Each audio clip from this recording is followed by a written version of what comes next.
Now that was a really good go-home show. Take notes, Raw. Take notes.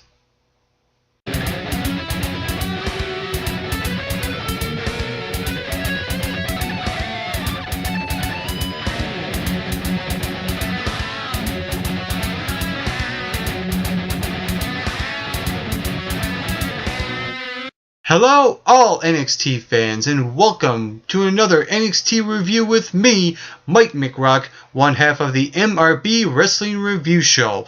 And I have to say, I am really looking forward to NXT Takeover Unstoppable. I think this episode done a really good job in previewing it, and I like how each segment gave us some sort of meaning and purpose behind it. Not one segment felt out of place. Each segment on this show this week had some meaning, it had some purpose, and like I said, I'm really excited for TakeOver this Thursday on the WWE Network for only $11.99. But I'm not going to watch it. I'm going to wait till after TakeOver happens. So let's just get right down to this week's review for NXT. And the first segment on the show was a match between Solomon Crow going one-on-one with Baron Corbin. And already the fans have decided to turn on Baron Corbin. This came out of nowhere for me. Now I know this kind of thing has been teased a little bit, but wow, the fans just turn on this guy. Already 10 seconds in the match and they're already chanting, boring, boring. And I'm there watching this thinking, what has happened? I mean, is this Baron Corbin's fault or is it NXT's fault? The position they put Baron Corbin in. Oh my god. And even Solomon Crow here, this is a big no-no in my opinion when it comes to booking this guy. I think NXT is just struggling to find out what Solomon Crow's character is, really trying to figure out who he is as a person and who he is as a character, and this was the wrong way to go for Solomon Crow. Have him lose to Baron Corbin. Come on, NXT, you could do a lot better with this guy. And I think you can do a lot better with Baron Corbin here. I think they are really struggling to get Baron Corbin back as that dominant force. I mean, he kind of lost in that tournament. That never really helped him at all. But I think this feud heading into TakeOver Unstoppable with Rhino hopefully will do something for him. Hopefully. And what I like about this segment is that it wasn't really about the match between him and Solomon Crow, even though I already touched base on that. This was really about, developing this little feud with Rhino and Baron Corbin. You have Rhino come out after Baron Corbin beats Solomon Crow, and you have these two guys tease you. They tease you with the brawl, and you have guys coming out trying to stop it, and you have Rhino goring a couple of them. The intensity with these two, it's pretty good. Really looking forward to this match at TakeOver Unstoppable. I'm hoping for a good match, and I'm hoping that Baron Corbin goes over Rhino. And like I said, Rhino wins when he needs to. Rhino loses when he needs to. So I think that they will do the best for Baron Corbin. Hopefully bring him back as that dominant force like he really should be. So hopefully something happens here with this segment, and I feel like that this segment overall, it was very effective. You have the brawl, you have the match. It was just a very simple segment. You really didn't need to overcomplicate it. So thumbs up. So we get into the second match on NXT, and it's a women's match. It is Sasha Banks, the NXT Women's Champion, taking on a jobber. And before the match, Sasha cuts a promo, talks about how she made Becky Lynch who she is, how she made her become a name on NXT, and that she's going to beat Becky Lynch at NXT TakeOver Unstoppable. And then she has the match, and it's basically what it is. It's a jobber enhancement match. It wasn't necessarily a squash match because the jobber got some moves in, but you really didn't need to do too much with the jobber. This was basically a way for Sasha Banks to go over, heading into Unstoppable, because you don't want the champion to lose to a jobber heading into your 2-hour special. You just don't. That's not the way it works. You have her win the match. So I like it. I like that Sasha Banks is actually wrestling on this show, because it's been a while since we've seen Sasha Banks wrestle on NXT. Ever since she had that whole 2-week thing with Alexa Bliss, she hasn't really wrestled much, so I like that we got to see Sasha wrestle. However, I feel like that if you want to make your big blow-off show, your big go-home show, why not have the contract signing here on this show and have this match happen last week? You see where I'm going with that? It could be a little bit more effective that way. However, with this, I didn't mind it, because we needed to see Sasha wrestle and have a momentum boost heading into TakeOver Unstoppable in her match against Becky Lynch. However, with that said, I wish that the promo could have came after the match itself. Just switch those two around and it would just be more effective. And I also feel like that NXT is really scratching the surface with this feud between Sasha Banks and Becky Lynch. I think what needs to happen is to have this feud continue after TakeOver Unstoppable. So with that being said, I'm going to say that Sasha retains the title in some sort of sly way type of fashion. Also at NXT Takeover Unstoppable, we're going to get another NXT women's match, but this time it's going to be a tag team match. And it's going to be Dana Brooke and Emma taking on Charlotte and Bayley. And what I like about this show is that we got to hear words from all four of them with 2 different backstage interviews separately. And I like it. I like that NXT is pulling out all the stops with their women on the show. And it's going to save us from another awkward Bayley versus Emma match. I think that Charlotte needs to have some screen time for a 2-hour special event. It's been a while since we've seen her.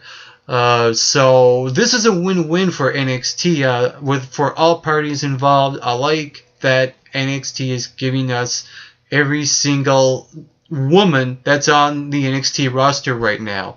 You have the tag team match, and you also have the NXT Women's Championship match, which I was talking about earlier on this review. So I really, really dig what NXT is doing with their women. Keep it up. You're doing good things. And then we get into the match between Carmella and Alexa Bliss. And going into this match, I was thinking, why is NXT having this match here right now when you're only a week away from NXT Takeover Unstoppable? Maybe you would want to do something with your tag team champions and the challengers, where the challengers get revenge on the champions, and we never really got that here. So this was my least favorite segment on NXT.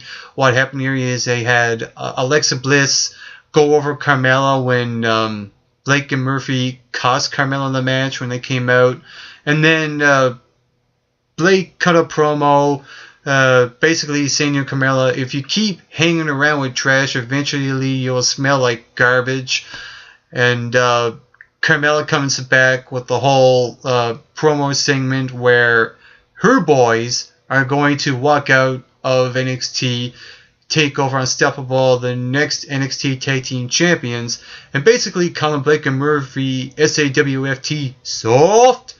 So even though, yes, we got the preview for this tag team match heading into TakeOver, I feel like that NXT could have done more with this segment. Have Colin Cassidy and Enzo Amore come out and try to get their revenge, but have Blake and Murphy slide their way out of the segment. That needed to happen on this segment, and I never got that. I'm kind of disappointed with this segment because they could have done so much more with this one.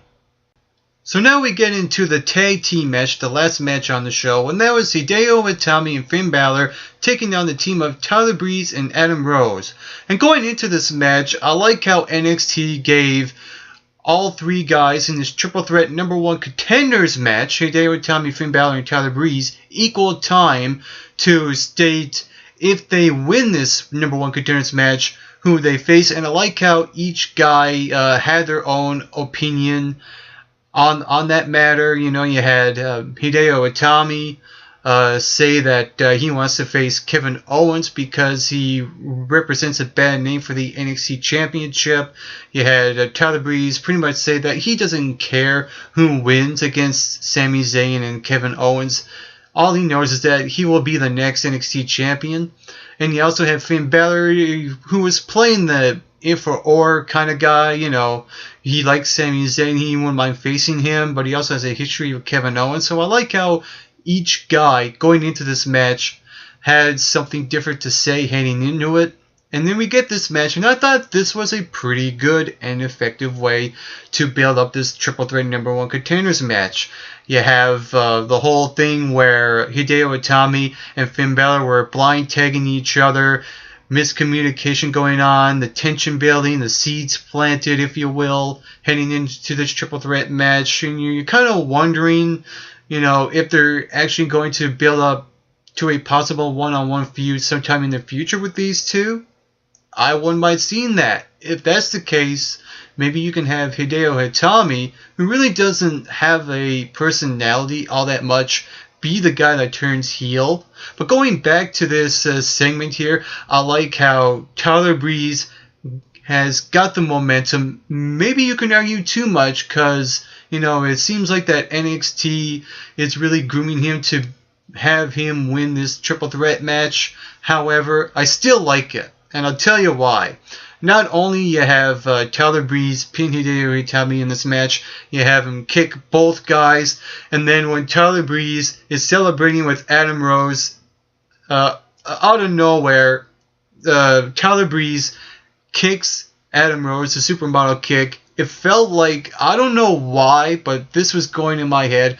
It just felt like a Shawn Michaels moment. I'm not comparing him to Shawn Michaels in any way. I just think that when I was watching this, it just felt like this is something Shawn Michaels would do.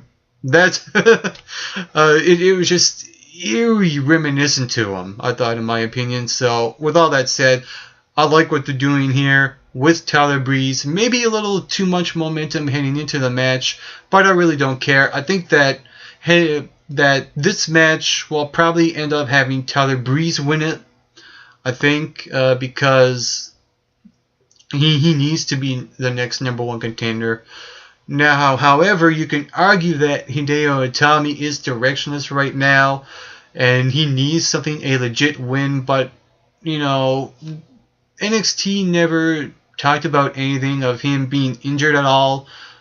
So I guess maybe they might have him win, but I'm still going to go with Tyler Breeze. Finn Balor, I don't think really needs to win because he already had an NXT Championship match. But I still would have liked to see a feud between him and Hideo Itami and have Tyler Breeze be the next number one contender. I think that's the road NXT might go down in the future. Let's see what happens heading into Unstoppable.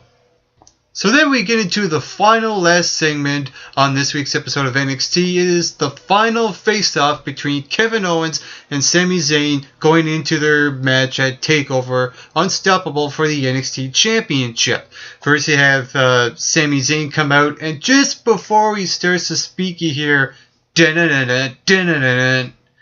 Owens comes out and interrupts him, but Sami Zayn is like, no, I want to know why you done what you done to me. And throughout this segment, here you have Sami Zayn pretty much answering the questions for Kevin Owens. That's what I got out of it. Sami Zayn kept talking about why Kevin Owens did what he did. Is he jealous of Sami Zayn because he got there first? Is it because Sami Zayn has paved a way for independent wrestlers like him and like Owens? Or is it that Kevin Owens' son wears Sami Zayn merchandise and not his own father's merchandise? I mean, there's a lot of elements in play here when it comes to this whole storyline between Zayn and Kevin Owens. And I really like this segment because it really felt fresh and different, because sometimes you don't need a brawl at the end of it to be the most effective going into a special 2-hour event. So, because we already got that with the whole Rhino and Baron Corbin match, earlier on in the show. So I like that how they freshen up each segment to make it look really different, and this was very effective. Like I said, you don't need a brawl. All you need is Kevin Owens walk up the ramp and not even look Sami Zayn in the eye and basically say that I know what I've done to you. Everything you said was completely irrelevant, and I know that what I have to do, I have to take you out, and this time you're not coming back. And exit stage, there goes Kevin Owens, and the camera pans to Sami Zayn, really planting the seeds of, is Sami Zayn actually going to lose to Kevin Owens on top of that shoulder injury that he got from Cena on Raw.